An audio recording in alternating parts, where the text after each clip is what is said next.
ഉണ്ണികൃഷ്ണൻ സ്വന്തം പണമെടുത്ത് മേസ്ത്രിയുടെ വീടിന്റെ ആധാരം എടുത്ത് കൊടുപ്പിക്കാൻ മാത്രം ആ കുടുംബവുമായി നിനക്കെന്താ ബന്ധം? അത് ആ കുടുംബത്തിന്റെ അവസ്ഥ കണ്ട് ഞാനൊരു സഹായം ചെയ്താ. അപ്പൊ ഈ നാട്ടിലെ കുടുംബങ്ങളെ മുഴുവൻ സഹായിച്ച് നീ ആ കുത്തുവാളെടുത്ത് കാണുമല്ലോ. അത് ചുമ്മാ, അതേതായാലും ഉണ്ടായിട്ടില്ല അല്ലേ സാർ? പറമോനെ, എന്തായിരുന്നു നിന്റെ ഉദ്ദേശം? സത്യം പറയുന്നതാണ് നിനക്ക് നല്ലത്. ഇനി അതല്ല ഒഴിഞ്ഞു മാറാനാണ് ഉദ്ദേശമെങ്കിൽ ഈ ലൊക്കേഷനും മാറും, ഞങ്ങളുടെ പെർഫോമൻസ് മാറും. ഞങ്ങളോട് സഹകരിക്കുന്നതാണ് നിനക്ക് നല്ലത്. സത്യം ഞങ്ങൾക്കറിയണം, സത്യം മാത്രം. ഞാനും ചാക്കോ മേസ്ത്രിയുടെ ഇളയ മകൾ റോസ്മേരിയും ഒരേ കോളേജിലാണ് പഠിച്ചിരുന്നത്. കോളേജിൽ വെച്ചുണ്ടായ സൗഹൃദം ഞങ്ങളെ തമ്മിൽ അടുപ്പിക്കുകയായിരുന്നു. പറ്റില്ലെന്ന് ഞാൻ പറഞ്ഞില്ലേ? തന്റെ ഈ അവതാപറച്ചിൽ കേൾക്കാൻ തുടങ്ങിയിട്ട് കാലം കുറയായി. ഇനി ഒരു ദിവസത്തെ അവധി കേൾക്കാൻ പോലും ഞാൻ തയ്യാറല്ല. അയ്യോ മേനോൻ സാറേ, അങ്ങനെ പറയരുത്. ഒരു നിവൃത്തിയില്ലാഞ്ഞിട്ട്. പിന്നെ നിങ്ങൾ എന്റെ രൂപ എങ്ങനെ തരാന്ന് കരുതിയിരിക്കുന്നത്? മൂത്ത പെണ്ണിന് സ്ത്രീധനം കൊടുക്കാന്ന് പറഞ്ഞ് വാങ്ങിയതല്ലേ? പശുവും ചത്ത് മോരിലെ പുളിയും പോയി. എന്നിട്ടും കാണാ ഗുണ എനിക്ക് എന്റെ രൂപ കിട്ടണം. മേനോൻ സാർ ഇങ്ങനെ കണ്ണി ചോരയില്ലാത്ത വർത്താനം പറയരുത്. എന്തെങ്കിലും ഒരു നിവൃത്തി ഉണ്ടായിരുന്നെങ്കിൽ ഞങ്ങൾ ഈ പെണ്ണിന്റെ സ്ത്രീധനം ബാക്കി കൊടുത്ത് അവളെ പറഞ്ഞു വിട്ടേന്. കർത്താവാണ് സത്യം, ഒരു നിവൃത്തിയില്ലാഞ്ഞിട്ട്. നിങ്ങളുടെ കുമ്പസാരം കേൾക്കാൻ വന്നല്ല ഞാൻ. ഇന്ന് എനിക്ക് എന്റെ രൂപ കിട്ടണം, അല്ലെങ്കിൽ ഞങ്ങൾ ഇവിടുന്ന് പോകത്തില്ല. എടാ, നീ അകത്ത് കയറിയിരുന്നോ? രൂപ കിട്ടിയിട്ട് ഇറങ്ങിയാ മതി. അയ്യോ സാറേ, ഞങ്ങൾ അപമാനിക്കരുത്. അപ്പച്ചൻ പറഞ്ഞ സത്യമാണ്. ഞങ്ങൾക്ക് കുറച്ച് ദിവസത്തെ അവധി കൂടി തരണം.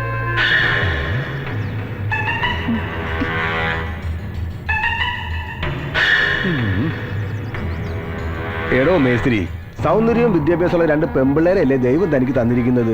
രണ്ടിനെയും കൂടി എന്തെങ്കിലും ജോലിക്ക് വിട്ടിരുന്നെങ്കിൽ കിട്ടുന്നോണ്ട് പലിശയിൽ അടക്കായിരുന്നില്ലേ? അങ്ങനെ ജോലി കിട്ടുക എന്ന് പറഞ്ഞ അത്രയ്ക്ക് എളുപ്പമാണോ? ഞങ്ങൾക്കാണെങ്കിൽ സഹായത്തിന് ആരുമില്ല.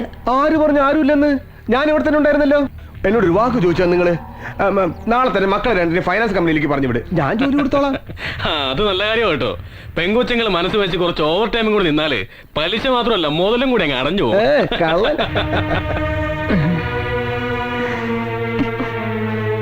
അതൊന്നും വേണ്ട മേനോൻ സാറേ. ഈ വീടും പറമ്പും വിറ്റിട്ടാണെങ്കിലും ശരി, എത്രയും പെട്ടെന്ന് സാറിന്റെ കടം ഞാൻ വീട്ടിക്കൊള്ളാം. എനിക്കൊരു അവധി കൂടെ തരണം. ഞാൻ സാറിന്റെ കാല് പിടിക്കാം.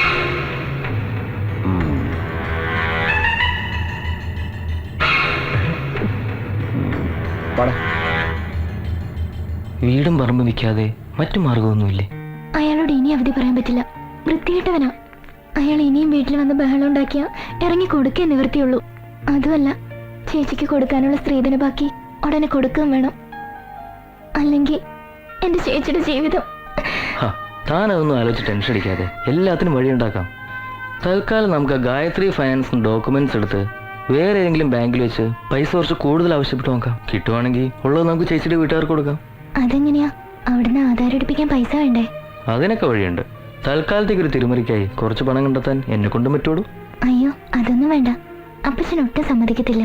കാമുകൻ കാമുകിക്ക് പണം പ്രസന്റ് ചെയ്യാന്നുള്ള കോംപ്ലക്സ് ഒന്നും വേണ്ട. അപ്പച്ചനെ കണ്ട് കാര്യങ്ങളൊക്കെ പറഞ്ഞ് ഞാൻ സമ്മതിപ്പിച്ചോളാം. എന്താ, അതുപോലെ?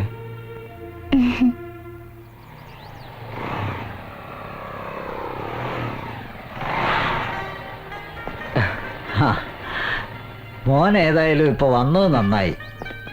ഒന്ന് കാണണമെന്ന് വിചാരിച്ചിരിക്കുകയായിരുന്നു ഞാൻ. കാര്യങ്ങളൊക്കെ റോസ്മേരി പറഞ്ഞു. നമുക്കാദ്യം ആ ഗായത്രി ഫൈനാൻസ് ആധാരം എടുപ്പിക്കാം. അതെങ്ങനെയാ മോനെ? എങ്ങനെ നോക്കിയാലും എന്നെ കൊണ്ട് കൂട്ടിയാൽ കൂടില്ല. ആകെ വരുമാനമെന്ന് പറയാൻ റോസ്മേരിയുടെ പേരിൽ ലിസി കുറച്ച് പണം ഇട്ടിട്ടുണ്ട്. അത് വേണമെങ്കിൽ ഉടനെ കിട്ടും. എന്നാലും മതിയാകില്ലല്ലോ. ഏതായാലും അങ്ങനെ ഒരു ബുദ്ധി റോസ്മേരിയുടെ അപ്പത്തിന് തോന്നി നന്നായി. ഇട്ടതിന്റെ ഇരട്ടി കിട്ടുമല്ലോ. എന്തായാലും തൽക്കാലം നമുക്ക് അതെടുക്കാം. ബാക്കി പണത്തിനുള്ള വഴി ഞാൻ കണ്ടിട്ടുണ്ട്.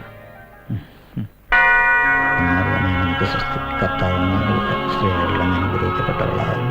അങ്ങയുടെ ഉദരത്തിന് ഫലമായി ഈശോ അനുഗ്രഹിക്കപ്പെട്ടവനാകുന്നു. ഞങ്ങൾക്ക് വേണ്ടി ഇപ്പോൾ വന്ന സമയത്തും തമ്പുരാനോട് അപേക്ഷിച്ചു. പിതാവിനും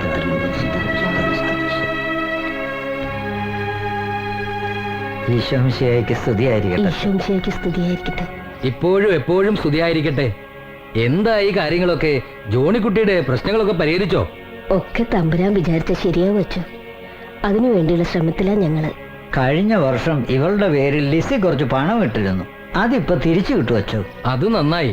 ലിസ്റ്റിലായിരുന്നല്ലോ, വിശ്വസിക്കാം. ആട്ടെ, അത് കിട്ടിയാ തീരുന്നതാണോ പ്രശ്നങ്ങളൊക്കെ? കുറച്ച് പണം ആ ഉണ്ണികൃഷ്ണൻ തരാമെന്ന് പറഞ്ഞിട്ടുണ്ട്. എല്ലാം കൂടെ കൂട്ടിച്ചേർത്ത് ആ ആധാരം ഒന്ന് എടുപ്പിക്കണം.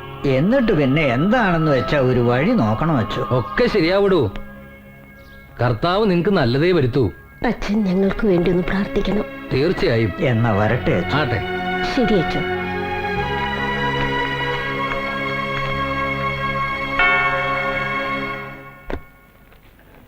എന്താ മോളുടെ കല്യാണക്കാരും വലുതുമായോ? ഏയ്, ആ ഒരു ഉദ്ദേശത്തോടു കൂടി തന്നെ പണം ഇട്ടിരുന്നത്. പക്ഷെ നമ്മൾ ഉദ്ദേശിക്കുന്ന പോലെ കർത്താവ് നടത്തി തരണ്ടേ? അതെ അതെ. മോൾ ഇതാ ബാഗിലോട്ട് വെച്ചേ. വാ, പോ. അതിനുശേഷം ഞാനും റോസ്മേരിയുടെ അപ്പച്ചനും കൂടി മാതാ ഫൈനാൻസിൽ ചെന്ന് മുകുന്ദ മേനോനെ കണ്ടു. ഒരാഴ്ചയ്ക്ക് ശേഷമാണ് മേനോൻ ഡോക്യുമെന്റ്സ് റിലീസ് ചെയ്തത്. തുക കുറച്ച് കൂടുതൽ കിട്ടാനായി ഞങ്ങൾ ആ ഡോക്യുമെന്റ്സും കൊണ്ട് മാതൃകാ ഫിനാൻസിൽ ചെന്നു. ഹലോ. ആ എന്നാടാ പറയേ. വസ്തു പണയം വെക്കാനായിട്ട് കുന്നത്ത് വീട്ടിലെ ചാക്കോ മേസ്ത്രി വന്നിട്ടുണ്ട്. 2.5 ലക്ഷം വരെ ഞാൻ പറഞ്ഞു. അത് പോരെന്ന് അങ്ങേര് പറയുന്നത്. ഇതൊക്കെ നീ എന്നാത്താടാ എന്നോട് പറയുന്നത്? നേരിട്ടങ്ങ് ചെയ്താ പോരെ? അതല്ല മത്തായിച്ച, അയാളിപ്പോ കടവുമായിട്ട് ആകെ നിക്കക്കളിയില്ലാത്ത നിലയിലാ. അതുകൊണ്ട് ഇപ്പോഴാണെങ്കിൽ ആ വീടും പുരയിടും നമുക്ക് ചുളു വിലക്ക് കിട്ടും. മാത്രമല്ല ആ ഗായത്രി മേനോൻ നോട്ടോട്ട് വെച്ചിരുന്നതാ. അയാളങ്ങനെ അത് വാങ്ങിച്ചാ അതിന്റെ ദോഷം നമുക്കാ. വിലയുടെ കാര്യമൊക്കെ ഞാൻ ഡീൽ ചെയ്തോളാം. മത്തായത്തിനൊന്ന് സമ്മതം മൂളിയാൽ മതി. ആ എന്നാ വേണ്ടെന്ന് വെച്ചാൽ നീ തന്നെ ചെയ്താച്ചാ മതി. ഏതായാലും വൈകിട്ട് നീ ഇങ്ങോട്ട് വിളിക്കേ. ആ 8 ലക്ഷം രൂപയ്ക്ക് വീടും സ്ഥലവും വിൽക്കാൻ ഞങ്ങൾ ധാരണയായി. ഒരാഴ്ചക്കകം രജിസ്ട്രേഷൻ കഴിഞ്ഞ് പണവുമായി പത്തനംതിട്ടയ്ക്ക് വരാമെന്ന് റോസ്മേയുടെ അപ്പച്ചൻ പറഞ്ഞനുസരിച്ച് അന്ന് തന്നെ നാട്ടിലേക്ക് പോകാൻ തീരുമാനിച്ചു. പക്ഷേ പിന്നീട് പത്രത്തിൽ അവരുടെ മരണ വാർത്ത ഞാൻ കാണുന്നത്. ഒറിജിനൽ ഡോക്യുമെന്റ്സ് മത്തായി അന്ന് തന്നെ വാങ്ങി വെച്ചിരുന്നോ? ഓ, ഡോക്യുമെന്റേഷന് വേണ്ടിയാണ് അയാൾ ആധാരം വാങ്ങിയത്. പിന്നീട് എപ്പോഴെങ്കിലും രജിസ്ട്രേഷൻ നടന്നായിട്ടറിയാവോ? നാട്ടിലേക്ക് ഞാൻ പോയതിനു ശേഷം പിന്നീടുള്ള ഒരു വിവരം എനിക്ക് അറിയില്ലായിരുന്നു സർ. നിന്റെ കാമുകിയും കുടുംബവും മരിച്ചിട്ട് നീ എന്താ ബോഡി കാണാൻ പോകാതിരുന്നത്? സത്യത്തെ പേടിച്ചിട്ടാണ് ഞാൻ പോകാതിരുന്നത്. കാരണം കുവൈറ്റിലൊരു ജോലി ശരിയായി അവിടേക്ക് പോകാനുള്ള തയ്യാറെടുപ്പായിരുന്നു ഞാൻ. അവിടെ വന്ന് ഞാനും റോസ്മേരിയുള്ള ബന്ധത്തിന്റെ പേരിൽ എന്തെങ്കിലും കേസിലോ മറ്റോ പെട്ടുപോയാൽ എന്റെ പോക്ക് മുടങ്ങുമെന്ന് ഫ്രണ്ട്സ് എല്ലാം പറഞ്ഞ് പേടിപ്പിച്ചു. അതുകൊണ്ടാണ് ഞാൻ പോകാതിരുന്നത്. നീ പറയുന്നതൊക്കെ നല്ലൊരു സിനിമാ കഥ പോലുണ്ട്. പക്ഷേ വിശ്വസിക്കാൻ ബുദ്ധിമുട്ടാ. കണ്ടുപിടിക്കാം.